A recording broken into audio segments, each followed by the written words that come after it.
John Burnett, cheers. Cheers. That was amazing.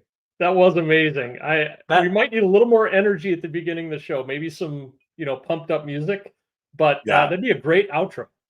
I like it. So Man, I like it too. I'll be honest, I wasted a lot of time thinking about AI eat bologna by land commercials. I got some good ones. So I appreciate it. We all appreciate it. So I'm Scott Bossman. That's John Burnett. Mike Zano might be coming. We're not sure. Mark Podolsky's still overseas or maybe in transit. It's time to cap the night. It's Nite Cap. And Nite Cap. we got a fun topic. So little intro here. So this is for the people out there who are working over 40 hours a week. You're juggling a lot. You're juggling a family. You're juggling bills. You're trying to keep up with life. Shall we call it the rat race? I don't know. We shall. We shall. And really, when you're tired at the end of the day, the last thing you want is maybe something else that takes up your time. Like maybe you don't want a side hustle, right? I hear all the time, John. You're here also.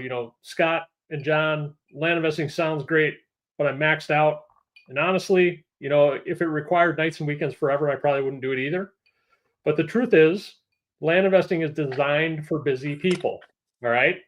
And tonight we're going to show you in real time how to commit, how to use systems of automation.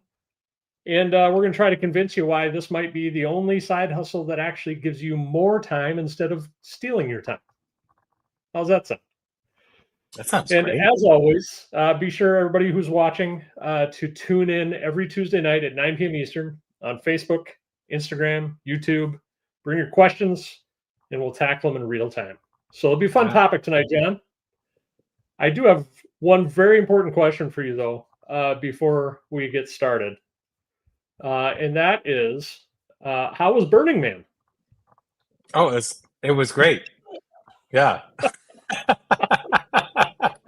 Gotcha. Did Burning Man just happen? Yeah, Burning Man just happened. I'm seeing all sorts of stuff online, and I thought, oh, John's got to be at Burning Man. I mean, with all his kids. I mean, look at this background. How could this is very Burning Man-esque. John, you said you're away from home tonight. Where are you? I'm in I'm over at my parents' place. So okay. And also, fun fact, I was telling Scott just before this, I forgot my power cable. And so if my screen goes black, it's just going to become the Scott Bossman show, and then he has to monologue at you guys for the entire remainder of the show. Don't let him stop. Oh my gosh. Yeah, you're going to need to bring a lot of questions, people, for me to stay on all by myself on here. So, all right, awesome. Well, let's get to it. Let's, for those of you chiming in, tell us where you're from. Tell us how long you've been doing this. We got some regulars. We got some regulars showing up. Sean Davis, he says he's tuning out if that happens. If you leave John, he's out.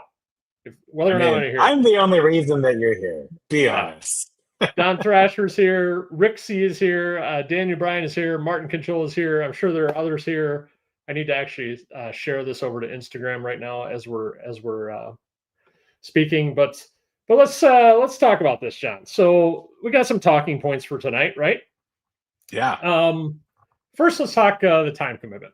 What are your thoughts on this whole thing, John? As far as I just don't. Maybe talk to somebody, and maybe they have a lack of freedom in their lives when it comes to finances or time. Maybe they don't have enough time with their family, and they just say, "I don't have enough time to do this." What do you say to somebody like that? I think I had many thoughts about this. Oh, good. Yes. I think that there are a few things that are worth considering with that. One thing is that it is I remember jumping into this, and it's this weird thing where you're like, I need more time with my family, therefore I will add more things to my schedule, right? Yes. And so there's kind of this weird I don't know, almost an oxymoron, right, as you're doing that. And I do think that there's actually an important consideration there, right? And what it comes down to is I think one thing that's important for us to remember as we get into this is that your family does need you now, right? And not just in the future. And so Valerie and I, when we jumped into this, it was important that we carved out the time, we made it happen, but we didn't want to do it at the expense of our relationship and at the expense of our kids, right? But we were able to make that happen, right? And the reality is that this business, it doesn't take a crazy amount of time. I mean, you guys have heard us say it over and over again, right? Where we want you to be in terms of jumping into this is about 10 hours a week. You can do it with a little bit less, you can do it with a little bit more, but 10 hours is honestly very, very reasonable for getting into this and starting to scale. And you can put an hour here, an hour there. For Valerie and I, what that looked like is, when we started, we would carve out a little bit of time in the morning. I would do my lunch break. We work a little bit in the evening, and then we had shut off times, right? After 8 o'clock, no land, right? No land after 8. And then Sunday, we would just shut it down, right? And we do a family day, right? And so we wanted to make sure that we did that. And it was a grind, right? Like it was more things that we were doing, but it wasn't crazy, right? It was a reasonable amount of time that we were putting in, and we were able to still focus on our family. And then we flipped the switch, right? And then all of a sudden, it's crazy amounts of time with family, right? It did afford us what we wanted. But I do think it's important to be wise in that, and you don't want to, there are people who sacrifice their family on the altar of financial freedom for their family, right? Where you're pursuing financial freedom for your family, and then you don't see your family in the meantime, right? You can't do that. Right. But I do think that there are ways to do this, to carve out that time, make it happen, and it's worth it. So. No, I love that. It is all about carving out the time. And I think your amount of motivation will help you find the time. I'm going to challenge you on something, though, John. I don't think you need 10 hours a week. I think, not to start, right? Like, how many of us drive to and from work and it takes a half hour to get to and from work, right? And we might get lost in the endless drama of the news or your favorite sports team, or maybe some podcast that doesn't give a lot. Maybe it's a little more fluff than what you want, right? When you look at all of the time we have, and then you're talking scrolling now, right? There's a lot of scrolling. So, add up, do a time audit, in my opinion. Mm-hmm. Look at how much time you're spending during the week driving to and from work, flipping on your phone, and just ask yourself, hey, can I replace 3 or 4 or 5 hours of this activity with even learning, right? And the nice thing about driving is, Mark's got 1,000 podcasts going back to 2015, and probably 90% of them are still applicable. So you can get on there and learn a lot. So I think I think you can do this with a half hour a day, start learning, an hour a day, 7 hours a week. I really do. I think that you may want to, however, carve out more time once you see it's working. Because when I got that first sale, I was motivated to do more. And I'm like, okay, I'm bringing in $130 a month passive income. What do we think about that now, John? It's like, it's just another day in the office. But back then, like, it was a big deal. So then I'm like, all right, how do I do that again quickly? And, might I be motivated to find some time early in the morning before the kids get up? Or maybe burn them in oil, just an extra half hour tonight to do a little bit more. But I think you're exactly right. It's carving out the time. And for many of us who have full-time jobs, who work 40 or 50 or 60 hours a week, plus we have family, plus we have other commitments, it is about carving out the time. But I would just challenge everybody on the call. We probably have more time than we think. I think that's such a good point. Like, it's interesting. I've had these, I've done these social media fasts, and you do it and you're like, oh my goodness, I am way more productive right now. Right. But to do something like that and just say, you know what, I'm going to take 2 weeks, 3 weeks and pull off of social media, just fast. And I'm going to replace it with X, Y, or Z. Like, see what happens, I love it. I'm going to ask the group right now. Where can all of you find extra time? Awesome. All right. I gotta turn my fan on. It's getting warm. I'm getting all heated in here. I'm so excited. But the other thing is, there's kind of an analogy here too, like with like, okay, when you're going to start a fire, what do you got to do? You got to gather the kindling, and you got to get the paper in place, and you got to get the lumber in place, and you got to prepare everything. And sometimes it takes a lot of time to do that, but you just do a little chunks, right? And then you start the fire, and then once you see the fire happening, you got to keep the fire lit. So I do believe also that there is some commitment with this whole time thing. Like once you start learning and once you start doing deals, you do need to commit your time for the next couple of years to keep the fire going, because that's going to really result in what you talked about, John, where we eventually start buying our time back with this whole thing, right? Yeah. And then Yeah. you're exactly right. The script does flip then, because we can start scaling back in other areas of our life and just maintain our 10 or 15 hours a week in the land business. Yep. Yep. I like that a lot. And I think you're right. Like it doesn't take, especially to start. When I talk to somebody, my biggest thing is momentum, right? So when I talk to people about the land investing business, generally momentum is high. And the worst thing you can do is nothing, right? Momentum doesn't stay where it's at all by itself, right? And so, I mean, come to Nite Cap, ask us questions, right? Learn things like Scott's saying, and you can maintain that momentum, and you can start getting some actionable strategies, right? But yeah, I think you're right. Like 10 hours is not necessary at the outset. Like I think it's a good spot to be to start scaling quickly, right? But at the outset, if you got 2 hours, if you got 1 hour a week, right, you can start building something and getting yourself to the point where you can really start turning this into something. Oh, I love it. And what fuels your motivation to participate in learning? Like you have to have a why. And most of us who get into this, our why is time. We want our time back, especially as we're getting older, right? We get older in our 40s and 50s. Time is our most valuable asset, right? So we want time. So to spend a little more time now to buy your time back later is oftentimes a really great sacrifice, especially in this land business. So cool. We got some comments coming in. Sean Davis, hello from Kentucky, just started flight school. Sean, congrats. Cheers. He's carving out the time right now. Adam Blocker's here from South Carolina. Martin, we know you, Martin. Recognize you, Martin. He's in Southern California land investing since January 2025, and he's been land banking for over a decade. So he's just collecting it for later. We like that. Rick C is here, week 8 of flight school. John Lowry's here, day 0. John, welcome. Ooh, lots of learning to do. And then Daniel Bryan. This is awesome, Daniel. Thank you. The book 3 hours a day is good on this. Add 3 hours of working for the long-term income while slowly reducing the day job until it's the only 3 hours remaining. And I think I would enjoy that book. I've never heard of that book until right now. I just Googled it. Thank you. You Googled it. I Googled Use it. that all-powerful search engine.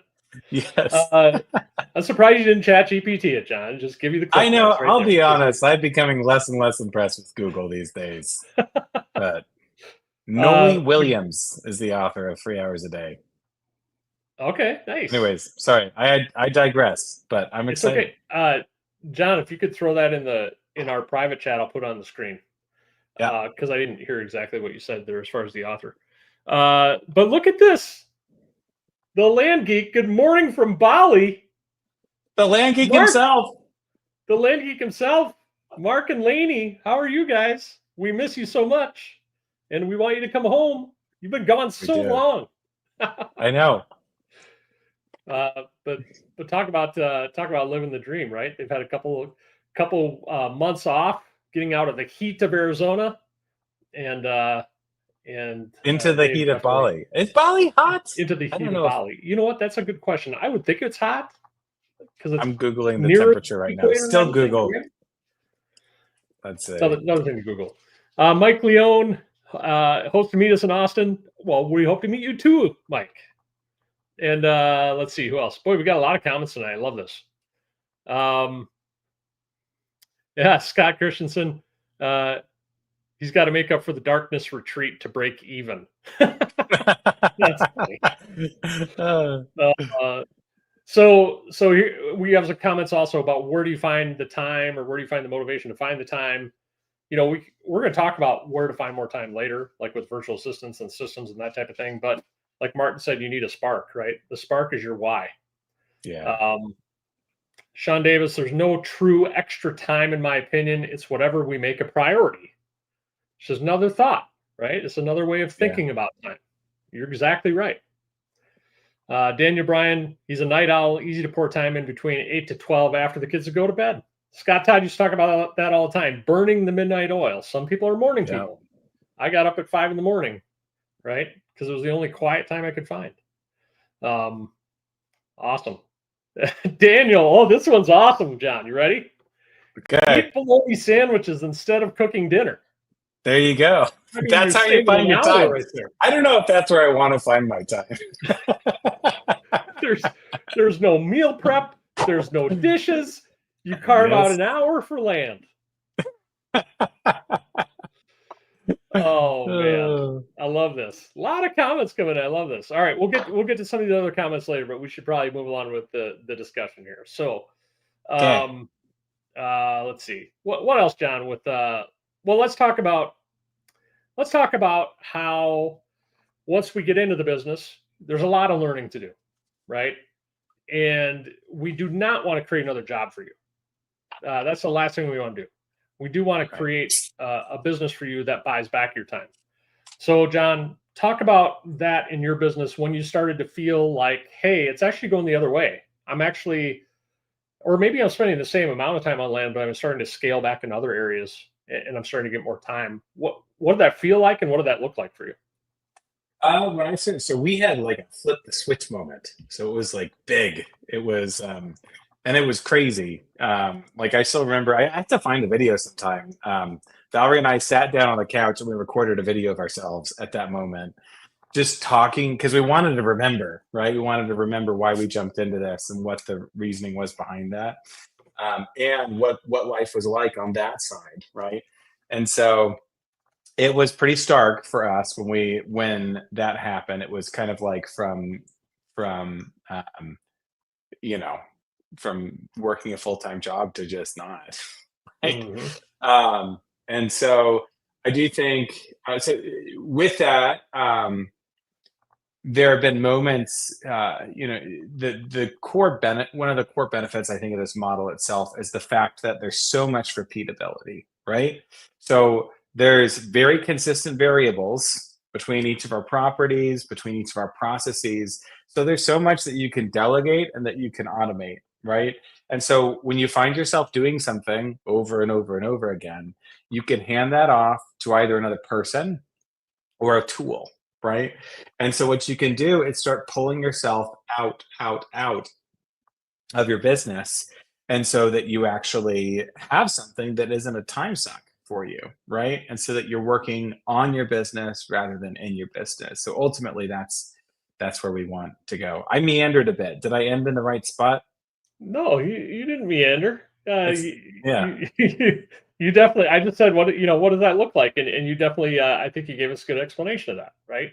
Cool. You start, and I guess the way I look at it is like, we're almost spending the same amount every week in the land business. It's just the 10, 15 hours a week in the land business. That's actually pretty consistent. I think if you can remain consistent at that pace for 3 to 4 to 5 years, you will start to scale back into other areas of your life. You can go from full-time to part-time in your job. Look at how much time that frees up. Maybe put a few more hours into land and help it grow faster. You start buying time back for your family. 6 days. This is one of the things that made an impression on me, John. It was really, really stressful for me when I was working full-time and my wife was working full-time and one of the kids got sick. And when one of the kids gets sick, it just throws a wrench into your entire day. And for me, I'm in patient care. I was in patient care full time. And that always kind of hurt because I had this slate of patients, 15 patients that I wanted to see that day. Where my kid gets sick and I'm like, okay, I got to take the day off and I have to cancel on all those people. And it just killed me every single time. I hated it. Not that I didn't hate staying with my son because he needed care, right? And I'm going to nurture my son when he needs care. What I hated was the stress it caused me. Mm. And I think what happened for me, there were kind of there are all these little moments in the business where a light turns on. And you're like, oh man, it used to feel this way, but now it feels this way. And now, well, boys are out now, but when they were in middle school and high school, middle school not as much because I was still working part time, but at high school, if they need to be homesick, I could be there for them if they needed something, and there was no stress associated with it. Oh, you need to stay home, buddy? Okay, that's okay. No big deal. I'll take you to the doctor if you need to. Let's go to the store and get you some stuff. I'm gonna go get you some OJ, get you some Gatorade. Like, what can I get you? There's no stress with it. And I don't know. I think there's a lot to be said for that. That this business also buys back your stress. Yeah. I guess this is kind of tangentially related, but I had a moment too with sickness with my kids when we were in this. Or when we were in flight school and getting rolling, and we got hand, foot, and mouth disease as a family. Oh, I don't recommend it. I still remember to this day, like the ibuprofen and the Tylenol, like timing them and like sitting there with my watch, waiting for the appropriate minute when I could take ibuprofen again, and we're just miserable lying on our couches. Back then I had only 2 kids. But the thing I remember is us just lying on the couch being miserable, and my son just over and over again just saying, "Daddy's home, Daddy's home, Daddy's home." Oh, wow. That's crazy. I know. It was like, I still just get chills and like just thinking about that, and that was the reminder, like, this is why we're doing this, right? Mm-hmm. It's giving my kids my presence whenever they need it, right? So, I mean, for that feeling and for what I've experienced, I mean, one would be motivated to put in a couple extra hours a day to learn this and do this, right? I know. It's crazy. Like, I mean, I had breakfast with my family this morning. I made quiche. So I want you guys to know I'm very domestic. But I made quiche. We had quiche. And then I had lunch with my son at school today. And so I got to stop by and go have lunch with him. And then I had dinner at home with my family. We had tacos. It was great. I had chicken for lunch. You guys know everything I ate today now. It's great. Oh, so healthy. So many healthy things. I won't tell you what I ate today. All right, I'm going to tell everybody my favorite quote. Mark Podolsky always makes fun of me, this quote, but here's my favorite quote. This was in a book that I read my first year in land investing 10 years ago, and it really left an impression. It was by Rory Vaden, and it was called Procrastinate on Purpose, which the title does not do justice to the book, because the book really talks about how to automate, delegate, and eliminate, and systematize. But he had a question, or sorry, he had a quote in the book where basically he said, when you're taking on a new side hustle or something new to start buying back your time, what you need to do is this. Ready? Oh, come on. It's not coming up in the chat. Did it come up? Hold on. Well, there. I don't think so. There. Double time, part time for full time, free time.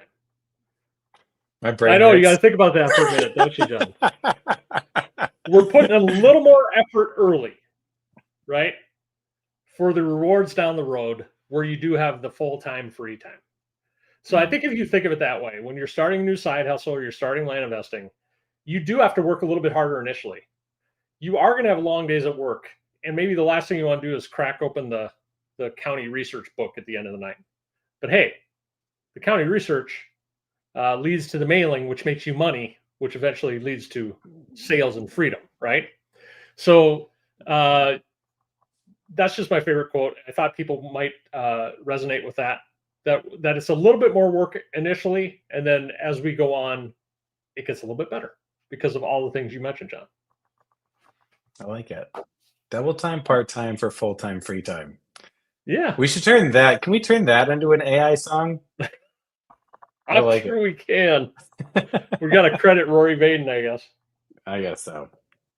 All right, more comments. What do we got here? Let's see. Sorry. Oh, Don Thrasher.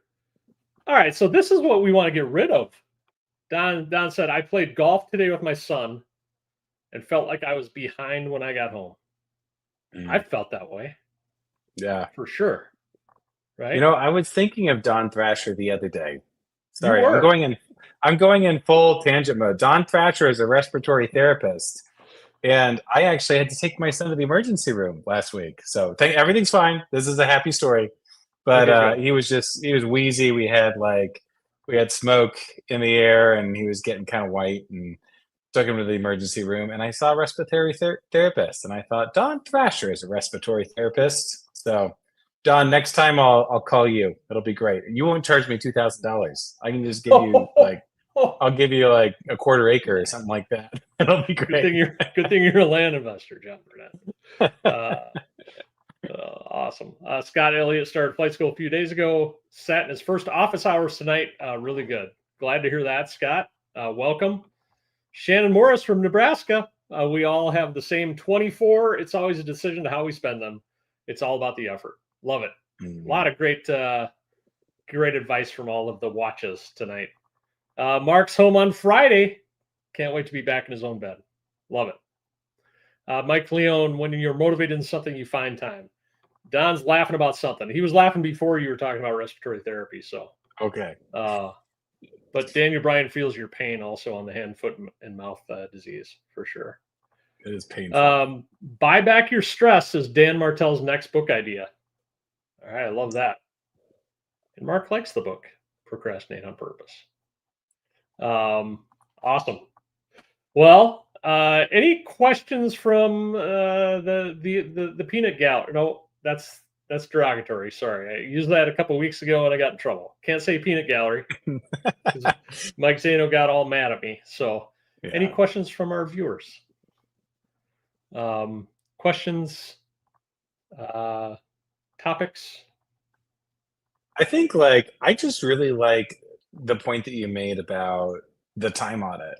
I think that's so helpful when you really think about that. Where am I spending my time? Is there any area where, where I'm just kind of in the scroll, right? Just that steady dopamine drip, right? To remove that and replace it with something healthy, right? It's just good for you, right? You'll feel better on the other side of that, getting rid of just that steady dopamine drip. And you can actually use that time to build something that changes your entire life. No, time audits are really helpful. And I think what you had mentioned, the social media fast. I mean, if we fasted from social media, how much more could we get done during the week? Right? There's there are a bunch of cool apps out there that you can install on your computer that prevent social media from happening, or you can track your time. And if you go into social media, you lose your progress or that type of thing. There's actually an app that I use to this day sometimes when I need to sit down and really focus. It's called the Forest app. Have you ever heard of this, John? Have you ever seen it? I have. Don't they plant trees for you or something? Yeah. So for however long a period of focused time you have, you plant a bush or a tree, and you can create these landscapes of bushes and trees over time. And it's just kind of cool to see, right? Okay, I put social media aside for an hour and I built 2 trees. And it's still a fun app. It's on the Mac and it's on the Apple iStore on your iPhone. So there are ways out there, guys, to help you find more time. And this is one of those apps, which I think is pretty cool. So check that out. I like that. I have a little thing on social media. There's newsfeed blockers that I use on. Yeah. So my thing with social media is that if I use social media, I don't want it to happen to me. I want it to be intentional. And it's so easy to just get caught in the news feed and just scroll. And so there's all these plugins you can get, and it just erases the news feed. And so it's just blank. So if you want to see something, you actually have to look for it and find it. I love it. Yeah. That's awesome. All right. Yeah, there's all sorts of tools out there. So, and you know what? I'm gonna get back on my high horse here for a minute. This whole I don't have time thing, it's just people have no idea how good they have it nowadays. Right? John, look at what we did 8 to 10 years ago. It would take hours to get a list. It would take hours to mail. It would take hours to create an email nurturing list for our buyers list. It would take some people hours to write ads. I hired copywriters to write me 50 Craigslist ads, right? Like, now all of that stuff that I just mentioned happens in minutes. It really happens in minutes because now we have the tools and technology to scale our time. So you know what? Back to our original topic. I don't want to hear it. You don't have time. You don't have time. You're so busy. Listen, you don't know what it was like. Scott used to have to walk uphill both ways just to get his mailers out. And Mark's even like Mark's like exponentially more upset than I am about this because he's been around since 2001. Like, it was all paper back then. He's getting plat maps from the county. You know, he's got to call the county. Can you send me the plat map for this subdivision? Right? There were no websites. So anyway, so everybody out there nowadays worried about time. I mean, you're going to grow your land business a heck of a lot faster than I did with your hour a day. I still remember buying a printer and folding and buying like reams of envelopes. Remember those like envelope reams? Yeah. Like, yeah. And then stamps. Like, God help you if you get stamps that weren't the sticker kind. Oh, like, you ever make that mistake? Or the envelopes that weren't the sticker kind?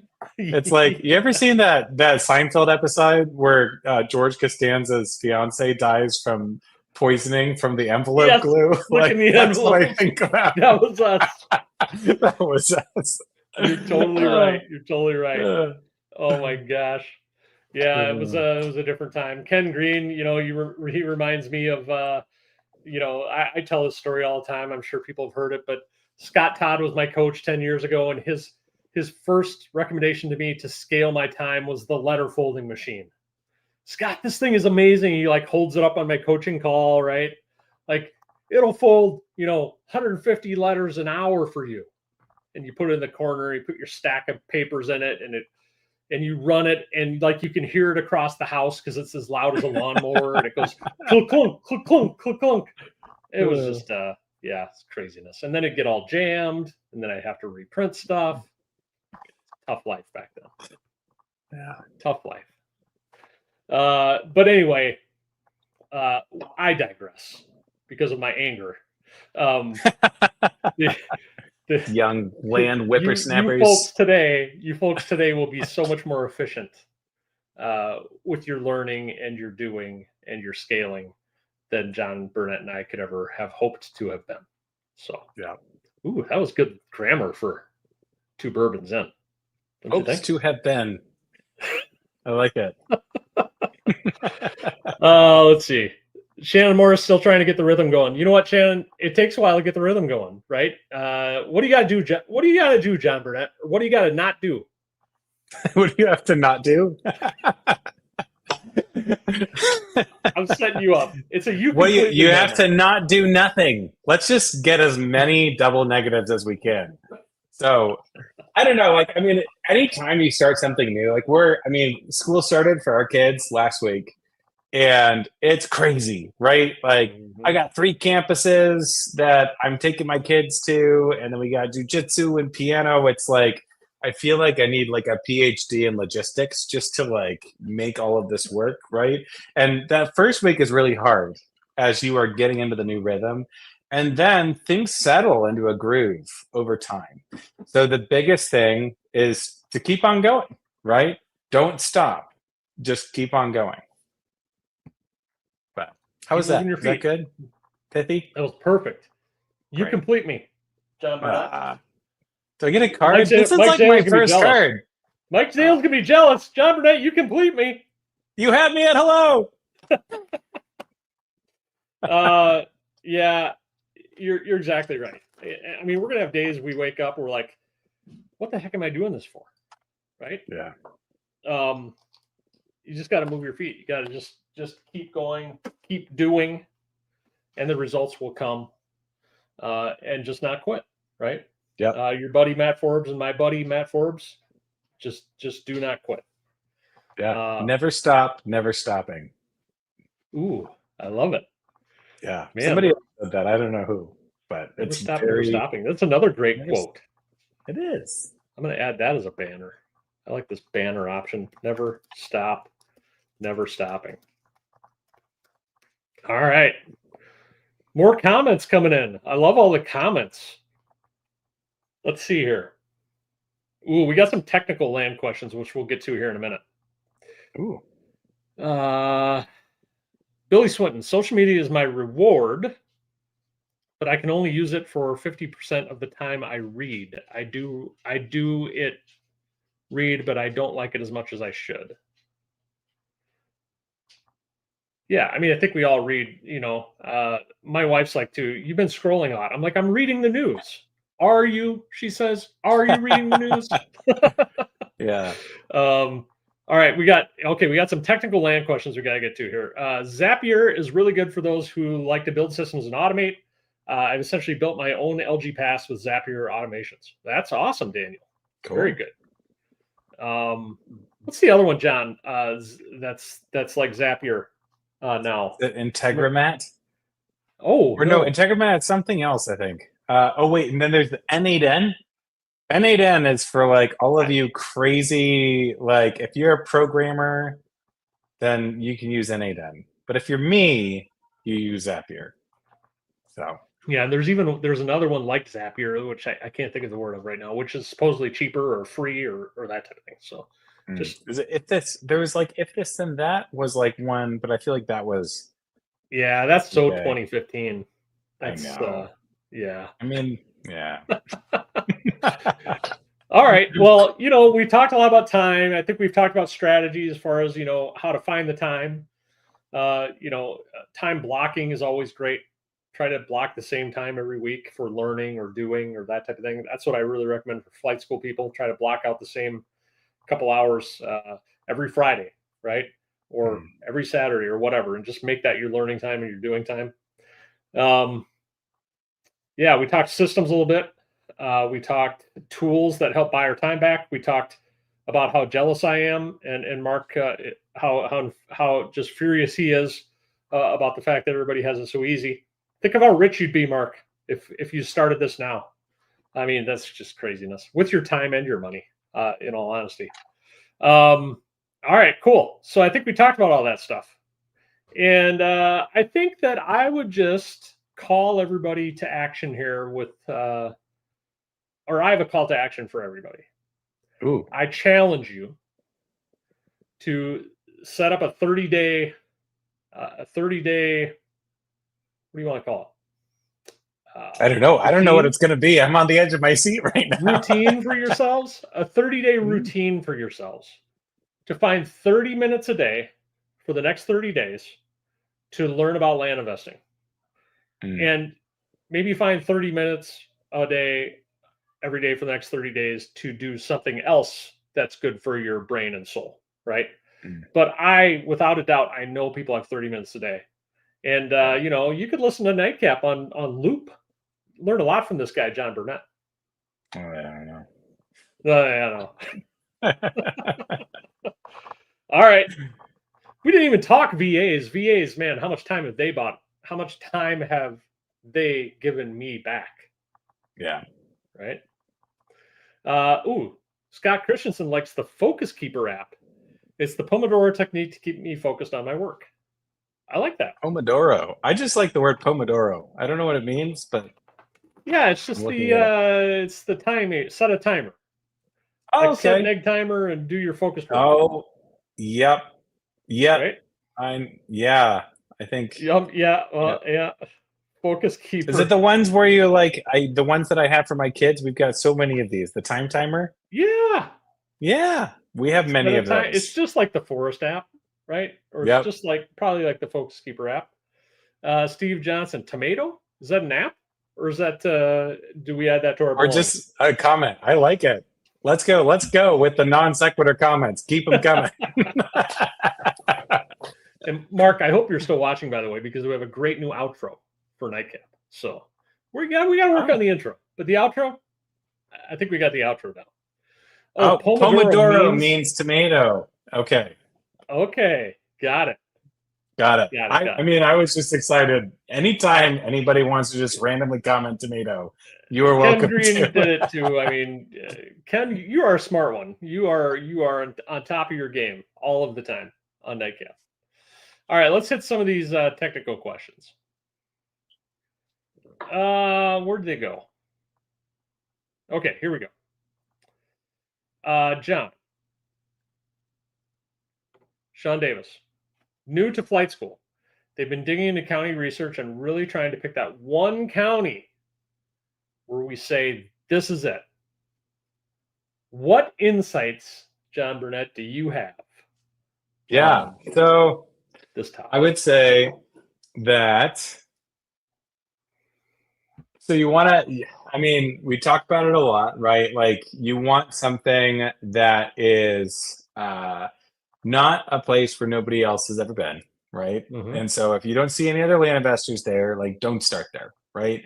If you don't, you know, we talk about it a lot, like it's fishing, it's like fishing, right? When you fish, you go to where other people are seeing success. You don't try to just start just anywhere, right? So that's one thing. I think for me, my questions, the first question I have is, can I sell this land, right? And if I can sell this land, then I go to the next step. But the first step is, can I sell this land? And for me, I ask the questions, right? Is there legal access to the property, right? And is there some level of recreation potential in this property? And can you build on this property, right? Sometimes I buy in areas where there's no recreation potential, and sometimes I'll buy only recreational properties where you can't really build. That's fine. But if I've got those three things in place, generally it means that it's something that I can sell. And you can get a good gauge on that just by looking at other people's advertisements. Go to a land site, click around, see how other people are pitching these properties. You can click in and see, does it have an HOA? Does it, just look at what other people are saying, and you can start getting a feel for that. So that's one thing. And then the other thing is I'm looking for high repeatability, right? So if you're looking at an area, and let's say you're looking at a rural subdivision, and again, when we say subdivisions, we don't mean the outskirts of Seattle. We mean, where you're dealing with a large group of, say, 1 to 5 acre lots or something like that, right?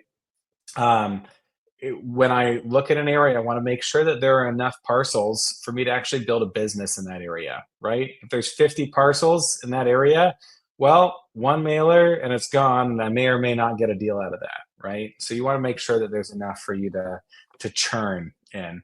And then you just think about questions like, how much money do you want to spend, right?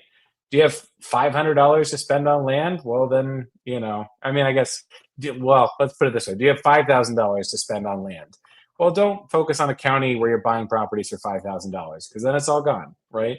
So you want to spread out your budget so that you can build the machine, because that's what we're doing. We're building machine, right? It's not just about doing one deal. It's about doing many, many, many deals. So I love all that, John. That was all amazing advice. Usability, legal access, road access, right? If it has those things, there's not much we don't buy at a deep discount, in my opinion, right? I think to see that there's activity in the area is important on the buy side and the sell side. And then, what was I going to say? I was going to say one other thing. Oh, I think, so you're talking about ad hack. I call it ad hacking, not ad copying, ad hacking. You're hacking other people's ads to learn about the area. Okay. You do not want to copy other people's ads. That's not cool. No. Okay. It's not cool. But you can also hack the Facebook group, and you can see where people are selling land wholesale or selling land arb, right? Mm-hmm. Those are ways to pick up on areas that are maybe hot. And also, Sean, like as you after you send out your first batch of mailers, it's going to take a few weeks for those mailers to season. So I think it'd be helpful for you to acquire property, land arb, or wholesale, which we will talk about in flight school.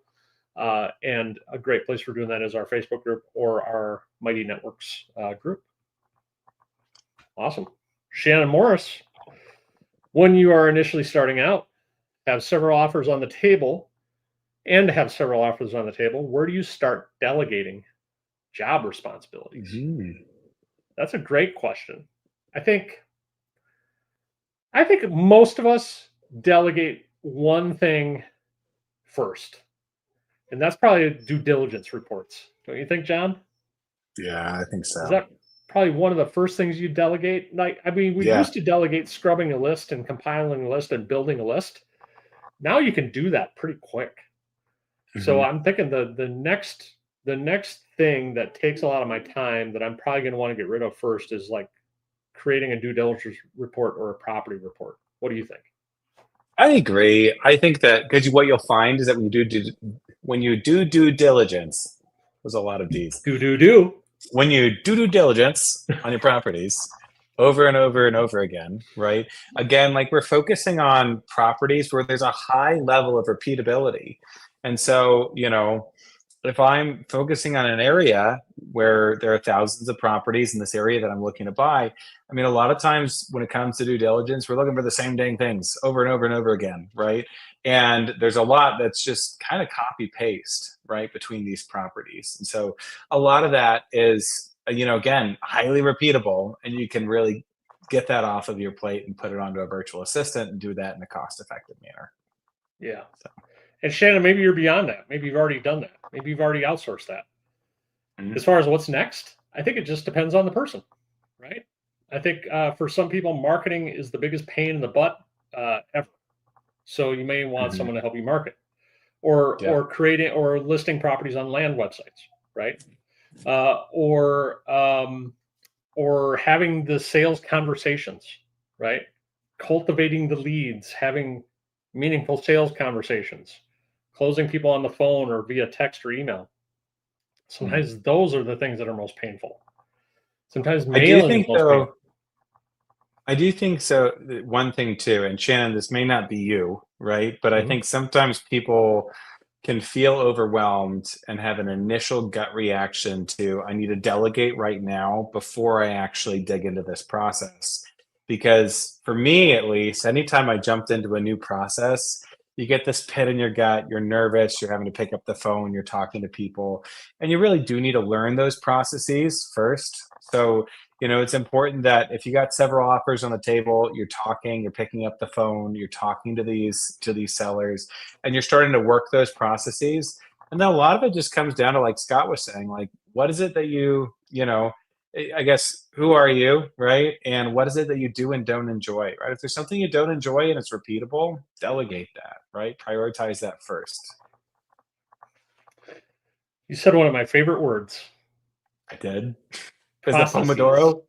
Ooh, Processes. processes. Because if you just break it down a little bit, you could break it down into process ease, like EASE, Ooh, look process at this. ease. There's some I ease in the like that. process.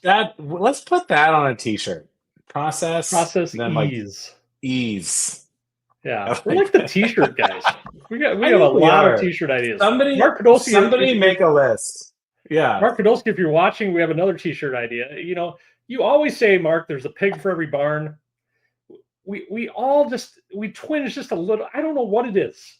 I don't know. It Yeah. just feels dirty. Like like like uh like it's just not quite. I don't know. So we came up with a different one. There's a duck for every puddle, Mark.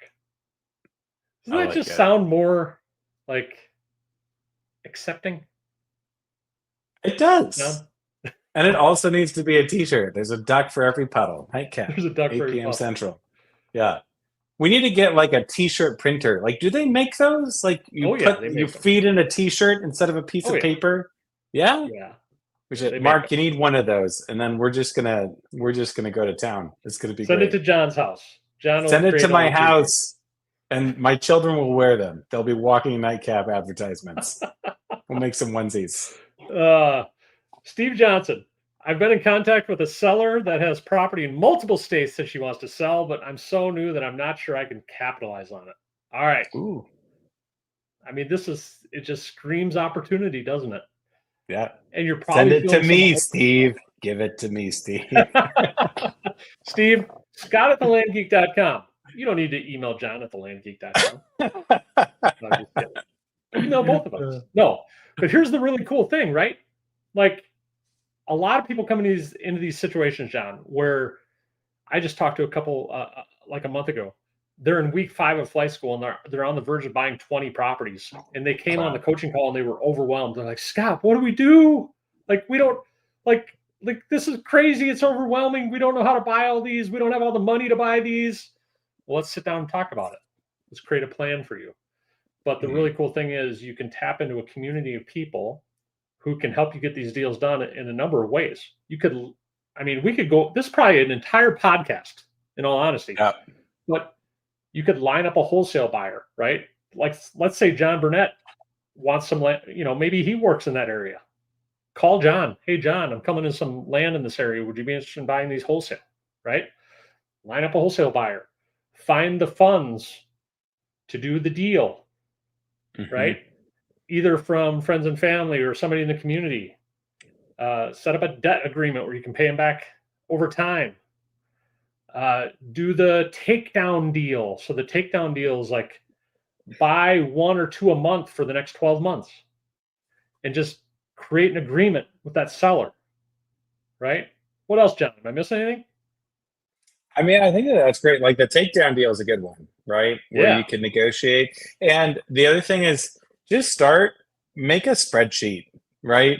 And start looking at each of these properties and trying to get a gauge of what the market value is, right? That's your first piece of due diligence. So if you can go through that, right, and get a gauge for each of these individual properties, one of the things that I do, one of my tricks is, you can go on a site like land.com and you can zoom right in on the map and click search this area, right? It's a little bit of a pain because you have to go back and forth between like Google Maps or the GIS and land.com to find the right area on the map.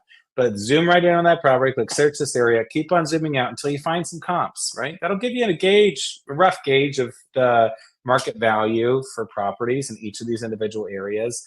Come up with that, and then you're going to have a strong arsenal. Like you'll know if it's a good deal, right, for you to actually move forward on, or is this guy wanting 150% of retail value for all his properties?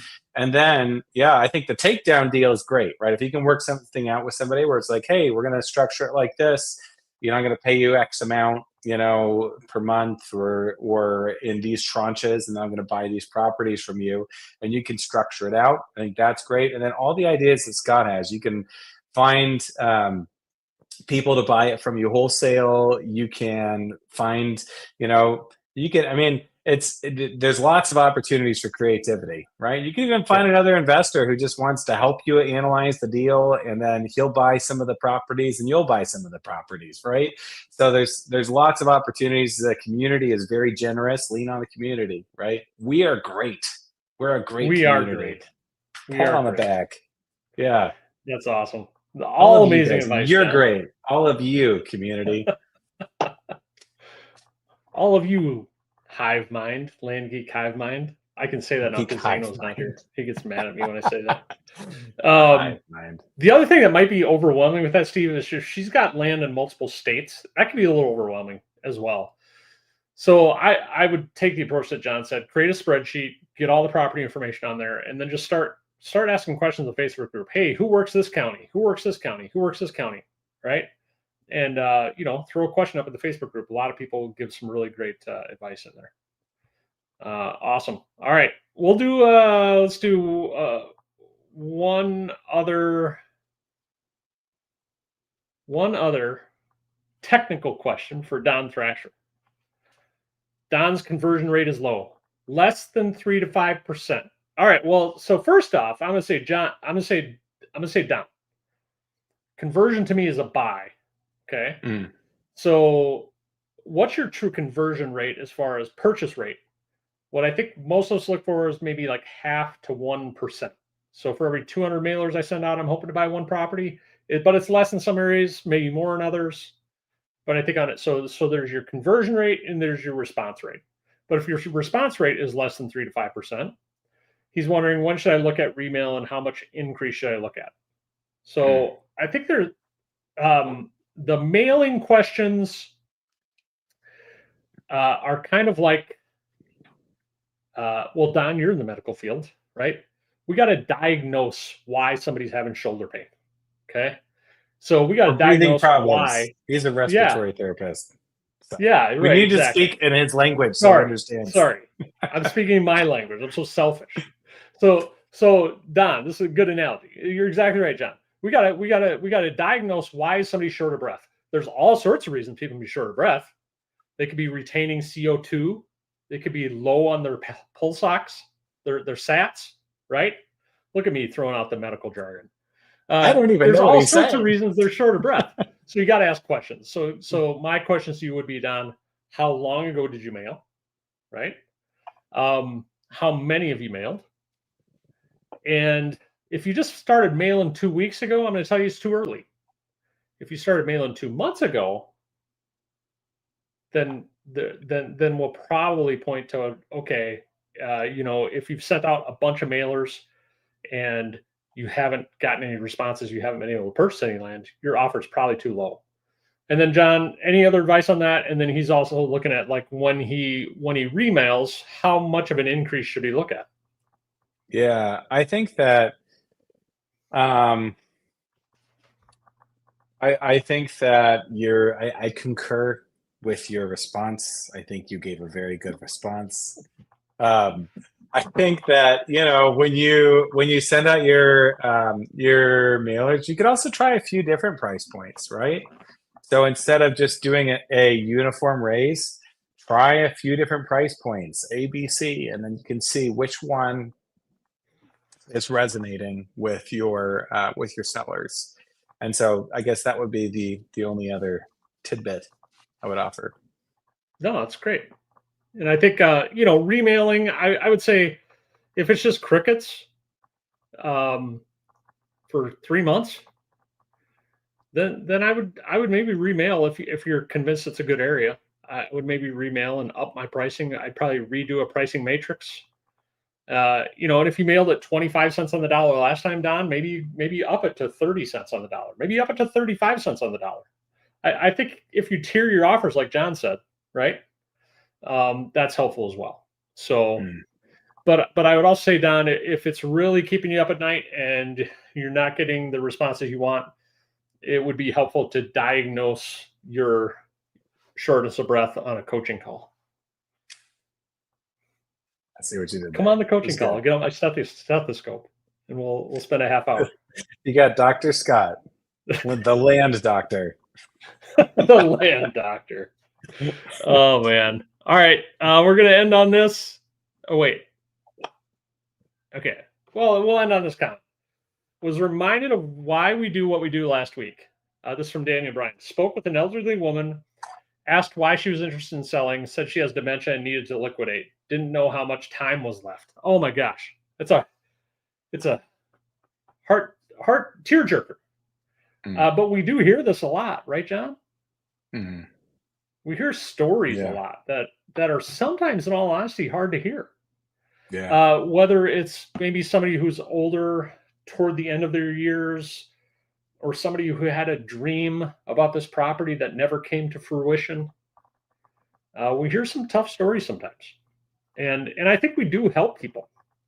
Mm-hmm. And we've helped a lot of people who they're so thankful to be rid of this, what they perceive as a burden, that they send you a thank you card in the mail for buying their land at a deep discount. Yep. So yeah, I mean, I think we help people. I got to ask that question today. Somebody's like, it seems a little shady what you guys do, right? Yeah. And it's go ahead, John. Yeah, I mean, I kind of when I first jumped into this, I was like, am I comfortable buying at a discount? But I really think it's a good value proposition, right? Like, I mean, we'll tell people we are going to resell your property, right? It's not like this thing like, oh, like they don't know what it's really worth, and I do, right? It's not this thing where we're like trying to hide something from them. Right. Reality is like it's a good value proposition for these people. Like this is, generally the way I would put it. Like if you've got a piece of land that retails for $12,000 and it's a 40-minute drive to get to it from town, good luck getting a realtor up in the morning on that commission, right? Yeah. It's hard to get a realtor to sell that thing, right? And then the other option you have is for sale by owner, right? But if you live in Oregon and the property's in Texas, you're like, well, where do I start? What do I post? How do I get pictures? And I have good systems for that, right? And so I know how to do it. And then there's me. I'm option number 3, right? I don't pay top dollar, but I close fast and I pay cash, right? And then we get buyers or sellers. We get sellers and buyers, right? But we get people who want to sell, and we really are actually solving a problem for them, right? And we can be upfront about what's going on, right? And it still is a good value proposition. Oh, that's awesome. Thank you, John, for that valuable info. Well, we've done it. We've hit another hour. We did it without Mike. Space. How's the percentage on your computer there, John? I made it all the way to 8%. You got very close. We got very close, but we did it. We did it. Yeah, very exciting. And hopefully this was helpful, everybody. I think the bottom line is if you feel like you're too busy, just remember that the commitment to learning and doing this business is temporary. What we do down the road is permanent, right? As far as like the systems we employ, the businesses we create. And it might seem like a lot up front, but the sacrifice is worth it in the end, as we can attest to, John, for sure. So overtime, part-time, so that we can have party time all the time, or whatever it was. Oh man, that's amazing. Yeah. That is awesome. Next week we have a guest next week. I need to do a little homework on who the guest is and what exactly we're talking about, but I know his name is Fred, and I know that he's an AI specialist. And we're going to talk about AI in the land business, right? Which is pretty exciting, and something that's definitely revolutionized things for a lot of people. It is exciting. So, all right, everybody. Hope you all had a good night. Hopefully this was helpful. Cheers to you all. And don't forget Dirt Rich Summit, first weekend in November in Austin, Texas. Join us. Come have a. You can see us in person. I know. Yeah. I was just thinking we should have a Nite Cap, and we should call it that. I think usually like Wednesday night we'll probably have like a happy hour or something. We'll have like a social hour, happy hour. It'll be fun. It'll be fun. Very fun. I'm gonna get your autograph. Yeah, we'll get your autograph. It's great. We look very different in person, by the way. Scott's actually 4'2". Fun fact. So. I love it. All right. Good night, everybody. Have a good night. Thank you. Enjoy the outro. Bye-bye. Cheers.